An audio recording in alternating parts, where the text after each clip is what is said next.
Hey guys, welcome back to the Cookie Run Kingdom video. Today we're checking out the new patch updates that just dropped. We have everything that's coming in today's update, and I'll also be streaming the update and uploading videos on the update, so make sure to check them out and check out the Discord. Make sure you like, subscribe. Okay, let's get right into it. So, secrets of the orders will come to light in the upcoming update. Are you ready to face the truth? So, first of all, there's a super epic, obviously, which is Dwargadale, and it's been confirmed to be a healer that's in the middle, which is... okay, I don't know how I feel about this part, I won't lie. I mean, it makes sense, but I don't really want another healer cookie. His skill is Consecrated Vow. Heals allies for a certain period of time and grants damage resist, debuff resist, and attack buffs. Ooh! Wait, this could be actually pretty good. Afterwards, Dwargadale's faith shines, healing allies, dealing damage to enemies, pushing them back, inflicting sacred creatures. Upon using their skill, Dwargadale removes debuffs from targets with Discipline of the Abyss. Oh, so okay, this is actually a pretty good healer. Lastly, Dwargadale applies favors and blessings of devotion, healing targets whenever they take damage over a certain period of time and granting them immunity to incapacitating effects.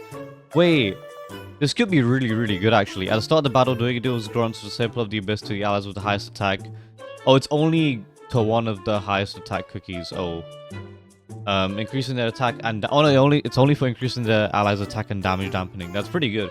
If the target is defeated, it will trigger selfless sacrifice, increasing Dwargadale's attack and defense.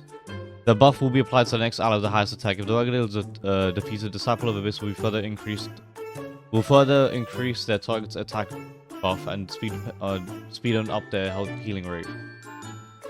Dwargadale's cooldown decreases proportional to the HP increased rate as the start of the battle. They're immune to incapacitating effects. So it seems like he's just a really like versatile healer that applies buffs, removes debuffs, gives attack buff.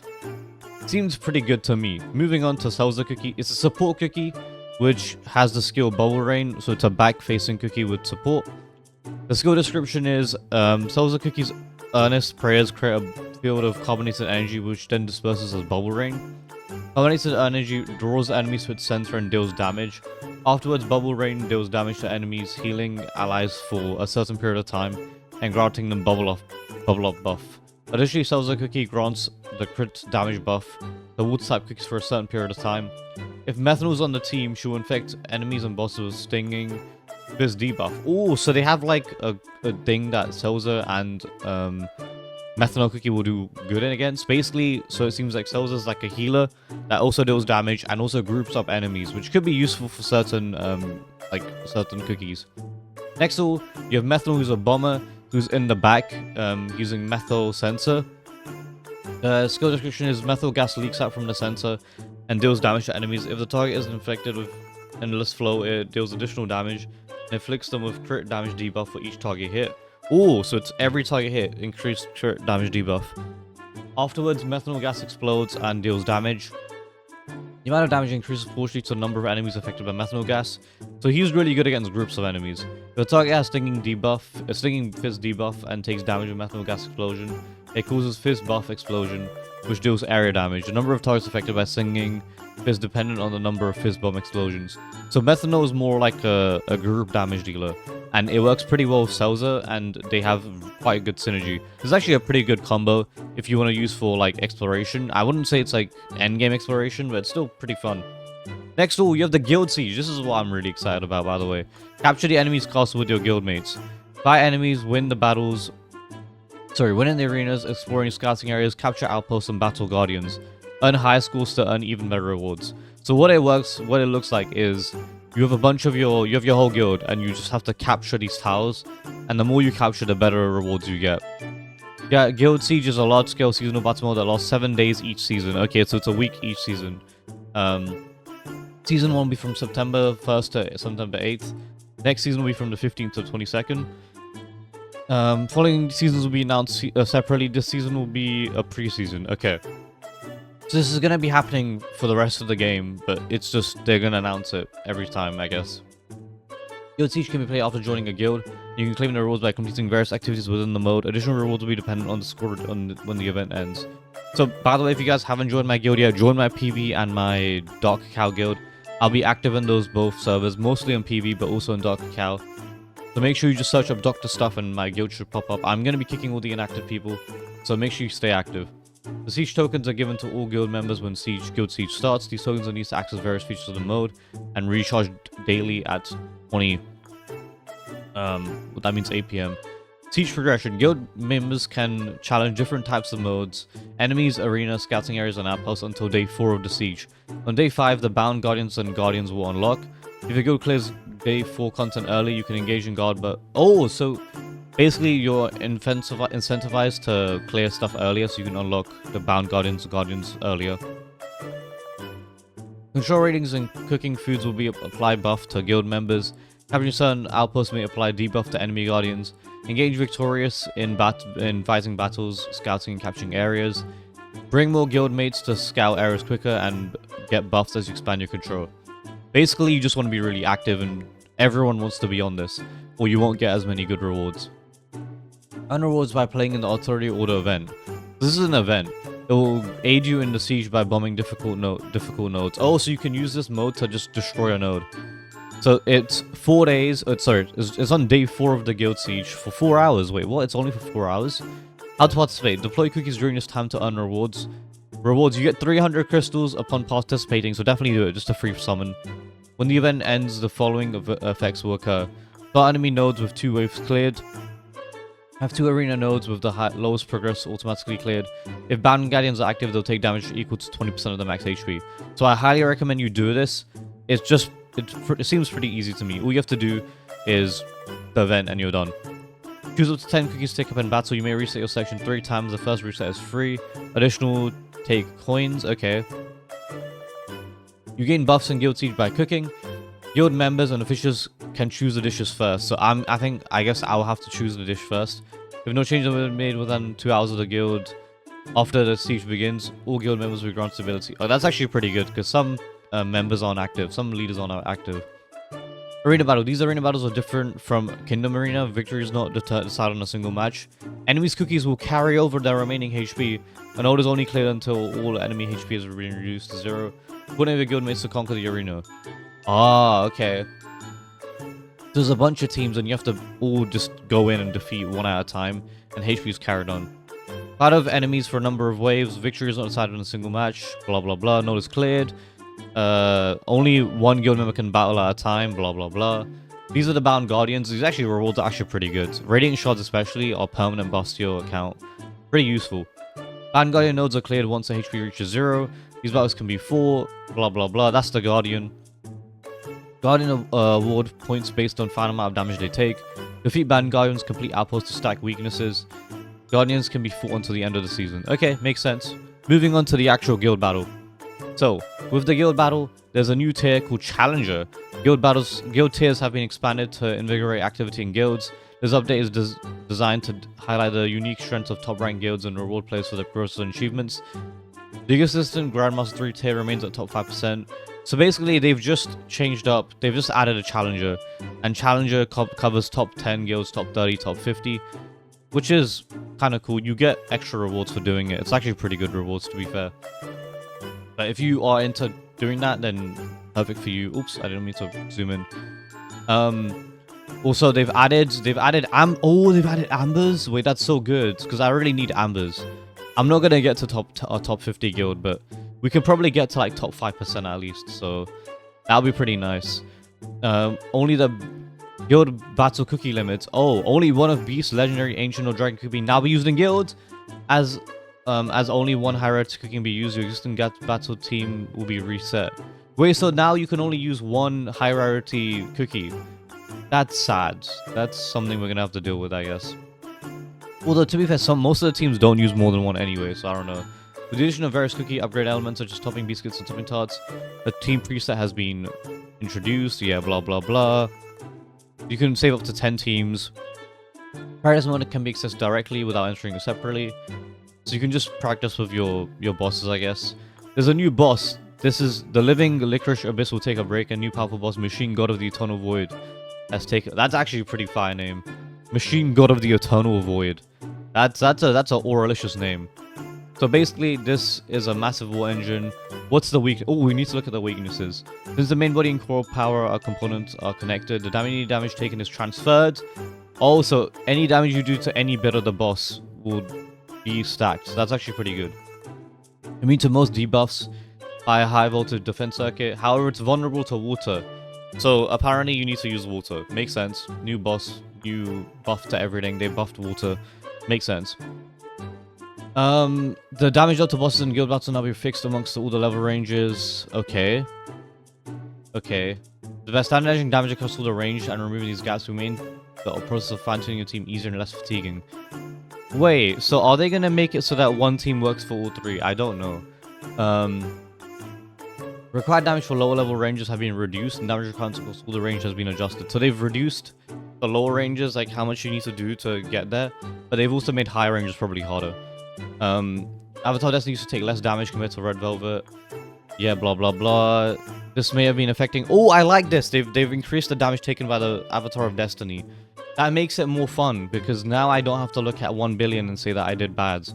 I can look at the 5 billion and be like, yeah, I did good. So what they've done is Avatar of Destiny takes more damage now.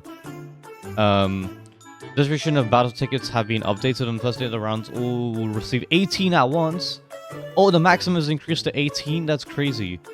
So that's actually pretty amazing because with this change from 3 daily tickets to 18 given at once, most players can now enter the battle simultaneously.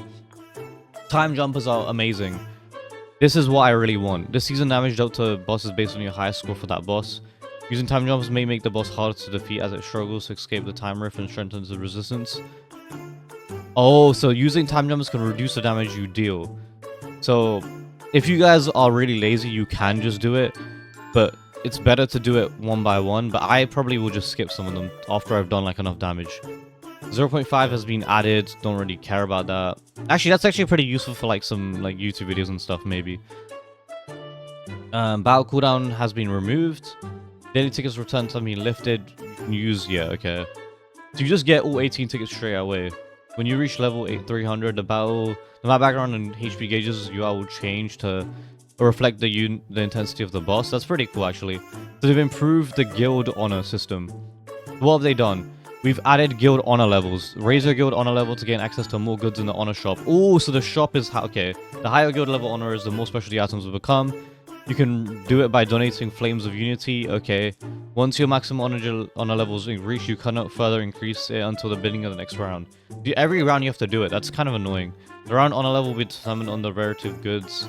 Actually, this makes a lot of sense though, because I was getting a lot of guild stuff and I didn't know what to do with it. So I just kept feeding it to my guild, which is already max level.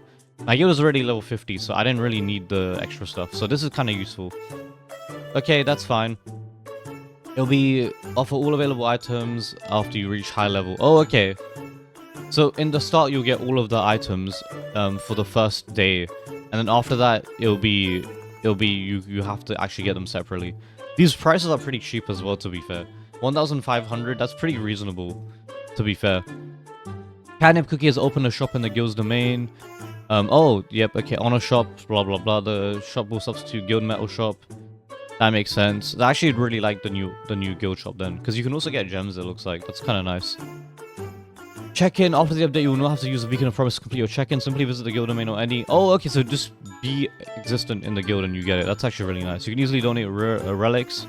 Oh, so you can just go like... Oh, just press the button and it straight away goes into your guild. That's useful. You'll be able to select either relics to donate or donate all available. Don't really care. I just always just donate everything. So wait, they've just added my cookies to the guild now. Okay, I don't really care about that, to be honest with you.